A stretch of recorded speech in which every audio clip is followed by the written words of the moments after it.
रानकपुर गांव में टूनी चिड़िया अपनी माँ सुंदरी कवि के साथ रहती थी। सुंदरी कवि पक्षियों के घर में काम करती और उससे जो पैसे आते वह उन पैसों से राखी बनाकर बेचती थी। ऐसे सुंदरी कवि का घर का खर्चा चल रहा था। माँ, तुम्हारी तबीयत ठीक नहीं है, फिर भी तुम राखियाँ बना रही हो। क्या करूं बेटा, रक्षाबंधन नजदीक है और मैं बीमार पड़ गई। समझ में नहीं आ रहा है, अगर राखी समय से नहीं बनी तो मैं क्या बेचूंगी। तुम दवा खाकर आराम करो माँ, मैं राखियाँ बनाती हूँ। तू क्या क्या करेगी बेटा, तेरे ऊपर तो मैं बोझ बन गई हूँ। ऊपर से तेरी परीक्षा भी करीब है, तू ठीक से पढ़ भी नहीं पाती। बस माँ, तुम्हें यही एक कमी है, बहुत ज्यादा सोचती हो। अब मैं आपकी बात नहीं सुनूंगी। चलो उठो और चुपचाप दवा खा लो और आराम करो। अच्छा मेरी माँ, खा लूंगी। टुनटुनी अपनी माँ को दवा देकर सुला देती है और खुद राखी बनाने लगती है। राखी बनाते बनाते वो वहीं सो जाती है। अगले दिन सुबह वो सभी राखियों को लेकर बाजार में बेचने के लिए जाती है।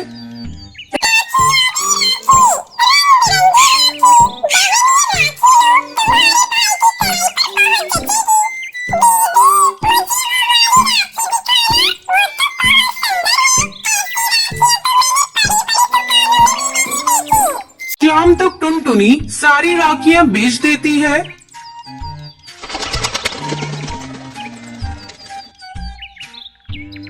ये देखो माँ, मेरी सारी राखियाँ बिक गई और इतने सारे पैसे हैं। अब तुम्हें चिंता करने की कोई जरूरत नहीं। तुम्हारी बेटी इस बार की राखी में तुम्हारा नुकसान होने नहीं देगी। अच्छा अच्छा, तू बातें बनाना बंद कर और जाकर कुछ खा ले। अपनी सेहत का भी ध्यान रख। टुनटुनी भोजन करके फिर से राखी बनाने में जुट जाती है। अगले दिन जब वो फिर से राखियाँ बेचने जाती है तो देखती है एक दुकान पर पक्षियों की भीड़ लगी है और उस दुकान की मालकिन एक पक्षी को डांट रही है। तुम्हें मैंने राखियों का ऑर्डर दिया था, अब तुम कहती हो कि राखी तैयार नहीं है। 2 दिन बाद रक्षाबंधन है, बताओ मैं अपनी दुकान पर क्या बेचूं? देख रही हो मेरी दुकान का बोर्ड, राखी कॉम्प्लेक्स, और मेरी दुकान पर राखी है ही नहीं। ये देखकर सभी मेरा मजाक उड़ाएंगे और इन सब की जिम्मेदार तुम हो। मैं तुम पर केस कर दूंगी, जेल जाओगी तो पता चलेगा। अरे रे, कब से देख रही हो, आप कब से बोले जा रही हैं। इन्हें बोलने का मौका ही नहीं दे रही है। इनकी कोई मजबूरी होगी, तभी तो इन्होंने आपका ऑर्डर पूरा नहीं किया। ये लीजिए मेरी बनाई हुई राखियाँ, आपका ऑर्डर मैं पूरा करूँगी। और बहन, इनकी तरफ से मैं आपसे माफी मांगती हूँ। इस तरह टुनटुनी को एक बड़ा ऑर्डर राखी बनाने का मिल जाता है। 2 दिनों के अंदर ही टुनटुनी वो ऑर्डर पूरा कर देती है। ये लीजिए, मैंने आपका ऑर्डर पूरा कर दिया है। ये लो तुम्हारी राखियों के पैसे।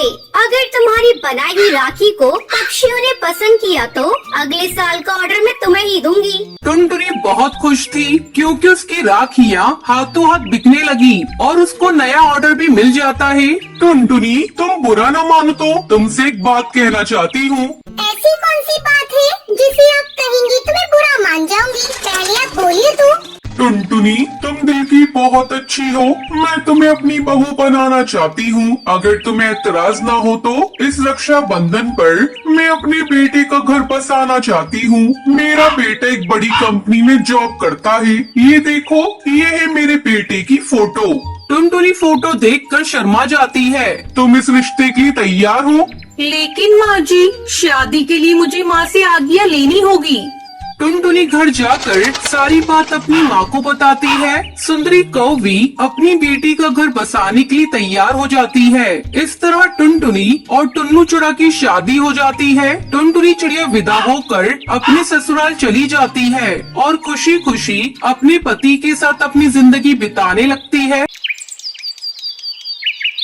सुंदरवन के जंगलों में वहाँ एक गरीब रानो चिड़िया अकेले अपने घर में रहती थी। रानो चिड़िया के माता पिता बचपन में ही गुजर गए थे, इसलिए वो घर में अकेले रहती थी। उसे चित्र बनाने का बहुत शौक था। रानो चिड़िया को जहाँ भी खाली जगह मिलती वो चित्र बनाने लगती। वो बहुत ही सुंदर चित्र बनाती थी। कभी कभी तो वो खाली दीवारों पर ही सुंदर चित्र बना देती, जिसे देखकर पक्षी बहुत खुश होते थे। एक दिन वो जंगल में नदी किनारे बैठी थी और वो सोचते हुए अपने आप से कहती है, काश मेरे पास पेंसिल और बुक होती तो मैं कितने सुंदर सुंदर चित्र बनाती, लेकिन मेरे पास तो पेंसिल और बुक खरीदने के लिए पैसे भी नहीं है। मैं तो बहुत गरीब चिड़िया हूँ, कभी कभार तो मुझे भूखा पेट ही सोना पड़ता है।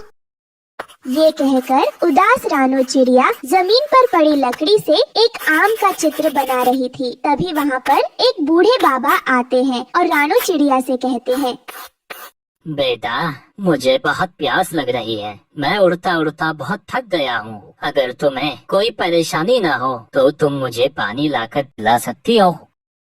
हाँ बाबा, आप परेशान ना हो, मैं अभी आपके लिए नदी से पानी ले आती हूँ।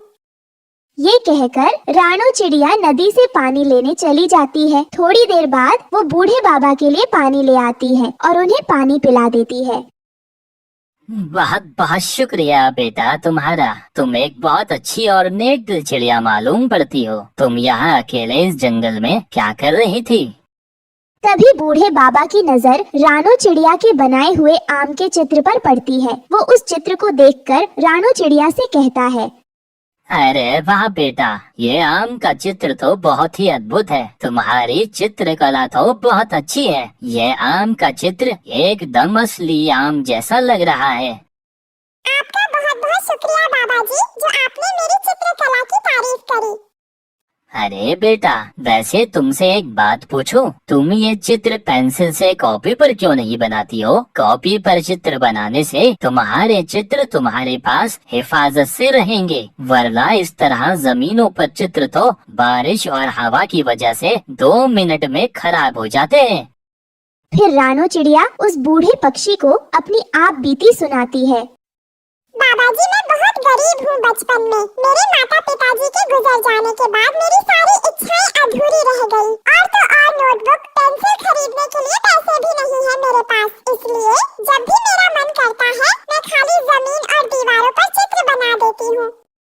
रानो चिड़िया की ये सब बातें सुनकर बूढ़ा पक्षी भावुक हो जाता है। वो रानो चिड़िया से कहता है, बेटा तुम परेशान मत हो। सुनो बेटा, मैं तुम्हें एक पेंसिल देता हूँ। यह कोई मामूली पेंसिल नहीं, बल्कि ये एक जादुई पेंसिल है। तुम इस पेंसिल से जो चित्र बनाओगी वो चित्र असली में परिवर्तित हो जाएगा। और हाँ बेटा, एक बात ध्यान से सुनो, तुम इस पेंसिल को अपने स्वार्थ के लिए उपयोग मत करना, वरना ये पेंसिल जलकर भस्म हो जाएगी। तुम इस पेंसिल से केवल दूसरों की मदद करना और उनकी परेशानियों को दूर करना। ठीक है बाबा जी, मैं समझ गई। आप परेशान मत हो, जैसा आपने कहा मैं वैसा ही करूँगी। ये सुनकर वो बूढ़ा वहाँ से चला जाता है। फिर रानो चिड़िया उस जादुई पेंसिल से जमीन पर एक चित्र बनाने लगती है। कुछ ही मिनटों में वो चित्र बाहर निकल आता है। अरे वाह, ये तो चमत्कार हो गया। ये तो सच में जादुई पेंसिल है। अब मैं चित्र बनाकर जंगल में रहने वाले पक्षियों की मदद करूँगी। ये कहकर रानो चिड़िया वहाँ से जाने लगती है। तभी उसे रास्ते में एक किसान चिढ़ा दिखाई देता है। वो सामान ढोकर ले जा रहा था। अरे किसान काका रुकिए, ऐसे आप बोरे को उठाकर मत ले जाओ। रुको, मैं तुम्हें एक बैलगाड़ी बनाकर देती हूँ। फिर रानो चिड़िया बैलगाड़ी का चित्र बनाती है। लो, बन गई आपकी बैलगाड़ी। आज से आप रोजाना अपना सारा सामान इसी में ढोना। बहुत बहुत शुक्रिया रानो बेटा। फिर इस तरह रानो चिड़िया जंगल में रहने वाले सभी पक्षियों की मदद करती है। सब कुछ ठीक चल रहा था, पर अचानक एक दिन जंगल में तेज बारिश शुरू हो जाती है, जिसकी वजह से सब पक्षियों के घर बारिश के पानी में बह जाते हैं। अब सब पक्षी बेघर हो जाते हैं और भूख से तड़पने लगते हैं। उन सब पक्षियों को इस तरह परेशान देखकर रानो चिड़िया को बहुत बुरा लगता है। हे भगवान, ये सब क्या हो गया? हमारा हंसता खेलता जंगल बर्बाद हो गया। सब पक्षी बेघर हो गए। मुझे तो कुछ भी समझ में नहीं आ रहा है, मैं इन सब पक्षियों की मदद कैसे करूं? तभी रानो चिड़िया को अपनी जादुई पेंसिल का ख्याल आता है। अरे हाँ, याद आया, मेरे पास जादुई पेंसिल है। क्यों ना मैं उस जंगल के सभी पक्षियों के लिए जामुन का घर बनाऊं? ये कहकर रानो चिड़िया उस जादुई पेंसिल से बहुत सारे जामुन के घर के चित्र बनाती है। कुछ ही मिनटों में वहाँ बहुत सारे जामुन के घर प्रकट हो जाते हैं।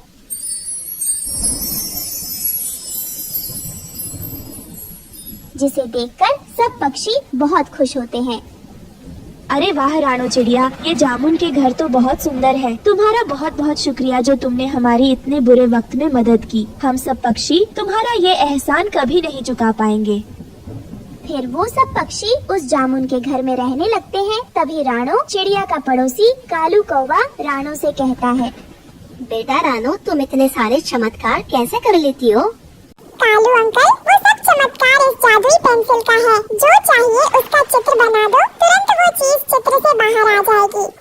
अच्छा रानो, ठीक है बेटा, जल्दी से अपने घर में जाकर सो जाओ क्योंकि रात भी होने वाली है। और हाँ, दरवाजा खिड़की अच्छे से बंद करना। फिर रानो चिड़िया अपने घर चली जाती है और कौवा अपने मन ही मन कहता है, इस बेवकूफ रानो चिड़िया ने तो सीधा सीधा बता दिया। अब तो वो पेंसिल मैं चुरा लूँगा। कालू कौवा छुपकर रानो चिड़िया के घर पर जाता है और जादुई पेंसिल चुराकर अपने घर ले आता है। मैं अब चुटकी भर में अमीर हो जाऊंगा। बस मुझे सोने के खजाने का चित्र बनाना है और तुरंत बहुत सारा खजाना बनकर मेरे सामने आ जाएगा। जल्दी जल्दी चित्र बनाता हूँ। यह सोचकर कालू कौवा जादुई पेंसिल से चित्र बनाना शुरू करता है। अब मैं यहाँ बड़ा सा सोने का खजाना बनाता हूँ, यहाँ से यहाँ तक, और इससे यहाँ तक इतना बड़ा बनाना है कि मेरी 7 पुश्तें बैठकर खाएं। इस तरह कालू कौवा कुछ समय में बड़ा सा सोने के खजाने का चित्र बना लेता है। जैसे ही सोने के खजाने का चित्र पूरा बन जाता है, तुरंत जादुई पेंसिल में आग लग जाती है, वो जलने लगती है। उसके साथ साथ कालू कौवा का पंख भी जलने लगता है। अरे बाप रे, ये क्या हो गया? मेरा पूरा पंख जल गया। अबे, और जादुई पेंसिल भी जल गई। अरे ये क्या हो गया? हे ऊपर वाले, मेरा पूरा पंख जला दिया इस पेंसिल ने। उसके चीखने की आवाज सुनकर रानो चिड़िया वहाँ पर आती है। ये सब आपके साथ इसलिए हुआ क्योंकि बाबा जी ने कहा था, अगर पेंसिल को निजी स्वार्थ के लिए उपयोग करोगे तो यही परिणाम मिलेगा। इसलिए आपको अपनी चोरी का फल प्राप्त हो चुका है। कालू कौवे को अपनी गलती की सजा मिल जाती है। फिर रानो चिड़िया अपने जामुन के घर में खुशी खुशी रहने लगती है। एक दिन टूनी चिड़िया जंगल में गई, तभी उसको एक मैजिकल आग का घर मिला। लेकिन क्या ये घर उसके लिए खतरनाक था या कुछ सीक्रेट मैजिक छिपा था? चलिए दोस्तों, इस स्टोरी में देखते हैं। एक समय की बात है, एक घना सुंदर जंगल था जहाँ तरह तरह के पक्षी रहते थे। सभी पक्षी अपने अपने काम में व्यस्त रहते थे, परंतु इस जंगल में एक खास पक्षी रहती थी, टुनटुनी चिड़िया। उसकी उड़ान बहुत छोटी थी, परंतु उसकी मेहनत और ईमानदारी बहुत बड़ी थी। उसका एक छोटा सा घोंसला था जिसमें वो सर्दी गर्मी से बचने के लिए रहती थी। वो जंगल के अन्य पक्षियों से अलग थी क्योंकि उसके पास बहुत कम सुविधाएं थी। उसके घोंसले में चूल्हा जलाने के लिए लकड़ी का कोई साधन नहीं था और उसे हमेशा जंगल से लकड़ी खोज करनी पड़ती थी। टुनटुनी चिड़िया बहुत कठिनाई से जीवन जी रही थी, लेकिन फिर भी वो कभी निराश नहीं होती थी। उसकी यही कड़ी मेहनत और नेकदिली के कारण जंगल में सभी पक्षी उसे बहुत पसंद करते थे। लेकिन एक दिन एक बहुत ही अद्भुत और जादुई घटना घटी जिससे टुनटुनी चिड़िया की जिंदगी पूरी तरह से बदल गई। एक दिन टुनटुनी चिड़िया अपने घोंसले से बाहर निकली और जैसे ही वो जंगल में लकड़ी की खोज करने लगी, उसने देखा कि एक चमकदार परी लोक से एक परी आ रही थी। परी की चमक से पूरा जंगल रोशन हो गया था। परी ने टुनटुनी से कहा, नमस्ते, तुम किससे खोज रही हो? टुनटुनी चिड़िया ने कहा, नमस्ते परी जी, मैं लकड़ी की तलाश में जंगल में निकली हूँ। सर्दी का मौसम आ रहा है और मेरे पास आग जलाने के लिए लकड़ी नहीं है, इसलिए मैं अपने आप को ठंड से बचाने के लिए लकड़ी ढूंढ रही थी। परी ने टुनटुनी चिड़िया की परेशानी समझी और मुस्कुराते हुए कहा, टुनटुनी चिड़िया, तुम परेशान मत हो, तुम्हारे लिए मेरे पास एक जादुई तोहफा है।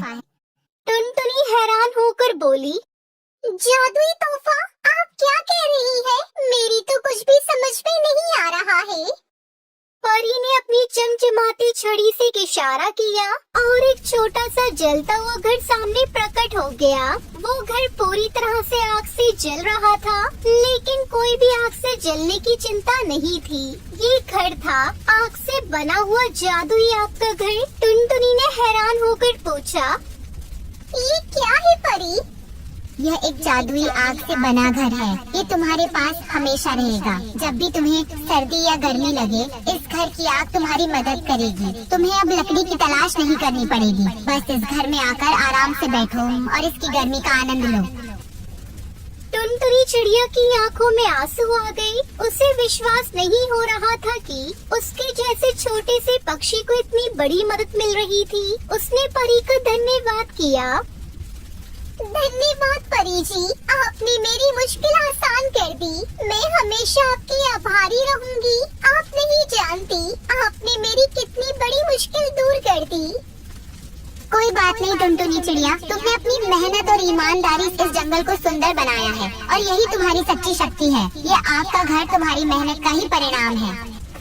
फिर टुनटुनी चिड़िया ने धीरे धीरे जादुई आग के घर की ओर कदम बढ़ाए। घर के अंदर जाते ही उसे गर्म और आरामदायक माहौल महसूस हुआ। वो बहुत खुश हुई और भीतर जाकर आराम से बैठ गई। अगले दिन जब टुनटुनी चिड़िया जादुई आग के घर से बाहर निकली, उसने देखा कि जंगल के सभी पक्षी उसकी ओर आ रहे थे। वो सभी हैरान थे क्योंकि उन्होंने जादुई आग का घर पहले कभी नहीं देखा था। तभी सुंदरी कौवी ने पूछा, अरे ये क्या है टुनटुनी चिड़िया, क्या तुम सच में एक जादुई घर में रहती हो? टुनटुनी चिड़िया मुस्कुराई और बोली, हाँ, ये जादुई आग से बना घर है। मुझे परी ने तोहफा दिया है। अब मैं सर्दी और गर्मी से परेशान नहीं होती। दोस्तों, तुम सब भी मेरे साथ इस घर में रह सकते हो और इस सर्दी में आराम से अपनी जिंदगी बिता सकते हो। सभी पक्षी टुनटुनी के पास आकर उसकी मदद के लिए शुक्रिया कहने लगे। टुनटुनी ने सबको बताया कि ये जादुई आग का घर सिर्फ उसका ही नहीं बल्कि सभी पक्षियों को ख्याल रखने के लिए है। वो सभी को अपने घर में आमंत्रित करती है और उन्हें भी गर्मी का आनंद लेने देती है। समय के साथ टुनटुनी चिड़िया ने देखा कि ये जादुई आग का घर केवल आग नहीं बल्कि खुशियों की निशानी बन चुका है। जब भी कोई पक्षी को कोई परेशानी होती, वो टुनटुनी के घर आ जाता और उसके साथ मिलकर समस्या का हल निकालता। धीरे धीरे जंगल में एक नई एकता और प्रेम का वातावरण बन गया। परी ने एक बार फिर टुनटुनी से मुलाकात की। टुनटुनी, तुमने इस जादुई आग का सही उपयोग किया है। अब तुम जंगल के सबसे सम्मानित पक्षी बन चुकी हो। तुमने अपने परिवार और दोस्तों की मदद की है और यही सबसे बड़ा तोहफा है। टुनटुनी ने विनम्रता से कहा, मैंने तो बस अपनी कोशिश की है परी। मेरी सच्ची ताकत मेरे दोस्तों में है। हम सब मिलकर इस जंगल को और भी सुंदर बना सकते हैं। इस तरह टुनटुनी चिड़िया ने अपनी ईमानदारी और मेहनत से न सिर्फ अपनी जिंदगी बदली बल्कि पूरे जंगल की जिंदगी में एक नई रोशनी भी भर दी। और परी की दी हुई जादुई आग के घर से जंगल में खुशियों का मौसम छा गया। अब सभी पक्षी मिलकर खुश रहते थे और एक दूसरे की मदद करते थे। टुनटुनी चिड़िया को ये देखकर समझ में आ गया कि असली जादू किसी जादुई वस्तु में नहीं बल्कि दिलों में होता है। सुंदरवन जंगल में टूनी चिड़िया अपनी बेटी के साथ रहती थी। वह बहुत ही गरीब थी। बेटा, मैं आज बैंगन की सब्जी बना रही हूँ। क्या माँ, आप हर समय बैंगन की सब्जी बनाती रहती हो? मुझे बैंगन नहीं खानी। सुनहरी बेटी, फिर मैं और क्या बनाऊँ? अब हमारे यहाँ बैंगन की खेती होती है तो बैंगन ही तो खाएंगे ना हम। आप इन बैंगन को बाजार में ले जाकर बेच दो और मेरे लिए कुछ अच्छा बनाओ। नहीं बेटा, अगर मैंने बाजार में लेकर बेच दूंगी तो उनसे इतना पैसा नहीं मिलेगा और अब बारिश शुरू होने वाली है। फिर हम क्या खाएंगे अगर हम इन्हें बाजार में लेकर बेच देंगे तो? मम्मा, आप तो हमेशा ऐसा ही करती हो। मुझे नहीं खाना, ये आप ही खा लो। सुनहरी बेटी, अब जिद मत करो और चलो फटाफट से खा लो। तुम कहो तो मैं भरता बना दूं, वरना फिर सब्जी बना देती हूँ। जल्दी बताओ, मुझे क्या खाओगी तुम? मम्मा, मुझे नहीं खाना, मैं बाहर जा रही हूँ खेलने। ये कहकर सुनहरी चिड़िया तो बाहर चली जाती है। वो बाहर बच्चों के साथ खेल रही होती है। अरे सुनहरी, तुम आज क्या खा कर आई हो? मेरी मम्मा ने तो मुझे मीठे मीठे अंगूर खिलाए हैं। मैंने तो आज कुछ भी नहीं खाया। मेरे घर पर तो वही बनता है, रोज रोज बैंगन। मैं तो थक चुकी हूँ खा खा कर। हाँ, और मेरे घर पर भी मेरे घर पर मेरी मम्मा ने वही भिंडी बनाई है। मुझे ना भिंडी पसंद है ना ही बैंगन, फल तो हमें मिलते ही नहीं है। वो बच्चे आपस में वही बातें कर रहे होते हैं, तभी टुनटुनी की बेटी को चक्कर आ जाते हैं क्योंकि उसने कुछ खाया पिया नहीं था और वो वहीं बेहोश हो जाती है। जग्गू तो उसे बेहोश देखकर वहाँ से भाग जाता है और घर जाकर अपनी माँ सुंदरी कौवी से कहता है, मम्मा मम्मा, वो टुनटुनी की आंटी की बेटी सुनहरी तो भूख के मारे बेहोश हो गई। वो वहीं पड़ी है और मिट्टू अंकल का बेटा उसके पास है। अरे ये टुनटुनी भी तो हर समय बैंगन बना देती है, तो क्या खाएगी बेचारी। खैर चल छोड़, तू बता बेटा, तू तो भूखा नहीं है ना? भूखा मत रहना वरना तू भी कहीं चक्कर खा के गिर जाएगा। ये ले बेटा अंगूर खा ले। ऐसा कहकर सुंदरी कौवी अपने बेटे जग्गू को अंगूर दे देती है। ऐसे ही कुछ समय बीत जाता है। अब टुनटुनी चिड़िया काफी परेशान हो चुकी थी क्योंकि उसकी बेटी काफी टाइम से घर नहीं आई थी। वहीं दूसरी तरफ मिट्टू का बेटा भी वहाँ पर बेहोश होकर गिर गया था क्योंकि उसने भी कुछ नहीं खाया था। तभी टुनटुनी मिट्टू के घर जाती है। मिट्टू भैया, क्या आपने मेरी बेटी को देखा है? अरे मैं भी आपके घर आने वाला था, मेरा बेटा भी नहीं दिख रहा है। चलो मिट्टू भैया, तो फिर हम लोग सुंदरी कौवी के घर चलते हैं, शायद उसे पता हो। ये कहकर वो दोनों सुंदरी कौवी के घर चले जाते हैं। सुंदरी बहन, क्या मेरी बेटी यहाँ आई है? मिट्टू भैया का बेटा मेरी बेटी दोनों ही नहीं मिल रहे हैं। जग्गू को पता है कि वो कहाँ है? हाँ टुनटुनी, जग्गू बता रहा था कि तेरी बेटी बेहोश हो गई थी। क्या तूने अपनी बेटी को कुछ खाने को नहीं दिया? सुंदरी बहन शर्म करे, आपने हमें बताना भी जरूरी नहीं समझा। अरे मुझे क्या पता, मुझे लगा तेरी बेटी घर आ गई होगी। टुनटुनी और मिट्टू दोनों ही उड़ते उड़ते वहाँ पर जाते हैं जहाँ पर बच्चे खेल रही थी और उन दोनों बच्चों को उठाकर अपने अपने घर ले आते हैं। टुनटुनी रोने लगती है। भगवान जी, मेरी बेटी आज बेहोश हो गई। उसके पास कुछ खाने को चूना था। मेरी बेटी को बैंगन बिल्कुल भी पसंद नहीं है, ऊपर से ये गर्मी। अब मैं क्या करूं? अपनी बेटी को अच्छा खाना कहाँ से खिलाऊं? मेरी बेटी भी तो छोटी है, मैं कब तक ये सब्जी खिलाती रहूंगी? तभी पास में एक बर्तन रखा होता है। वो अचानक से बोलता है, टुनटुनी क्या हुआ? तुम रो मत, ये लो तुम्हारी बेटी को बिरयानी खानी थी ना, ये लो बिरयानी। वो बर्तन उसे बिरयानी बनाकर दे देता है। जैसे ही टुनटुनी की बेटी को होश आता है, वो तो बिरयानी देखकर बहुत खुश हो जाती है और खुशी खुशी वो बिरयानी खाती है। ऐसे ही कुछ समय बीत जाता है क्योंकि टुनटुनी किराए पर रहा करती थी। एक दिन मकान मालिक आता है और उसे घर से निकलने के लिए कहता है। टुनटुनी उस बर्तन को लेकर अपनी बच्ची को लेकर उस घर से चली जाती है, पर रात हो जाती है और टुनटुनी को कहीं भी ठिकाना नहीं मिलता। तभी वो उस बर्तन से कहती है, सुनो बर्तन, क्या तुम हमें एक छोटा सा घोंसला दे सकते हो? क्योंकि हमारे पास रहने के लिए घर नहीं है। कृपया तुम हमारी मदद करो। मैं अपनी छोटी सी बेटी को लेकर कहाँ जाऊँ? अंधेरा भी बहुत हो गया है। हाँ हाँ, मैं तुम्हें बर्तन का ही घर दे सकता हूँ। हाँ ठीक है, तुम मुझे बर्तन का ही घर दे दो। तभी वो जादुई बर्तन अपने जादू से वहाँ पर जादुई बर्तन का घर बना देता है। टुनटुनी अपनी बेटी के साथ उस जादुई बर्तन के घर में रहती है जो बहुत ठंडा था और उसमें सब कुछ जादुई था। टुनटुनी की बेटी तो बहुत खुश थी। उस घर में तो फ्रिज भी था जो बर्तन का बना हुआ था। इसीलिए कहते हैं दोस्तों, हमेशा भगवान पे भरोसा रखना चाहिए। गाइस, अगर आपको हमारा वीडियो अच्छा लगा तो प्लीज इस वीडियो को लाइक कीजिए, शेयर कीजिए, कमेंट कीजिए, सब्सक्राइब करना मत भूलना। धन्यवाद।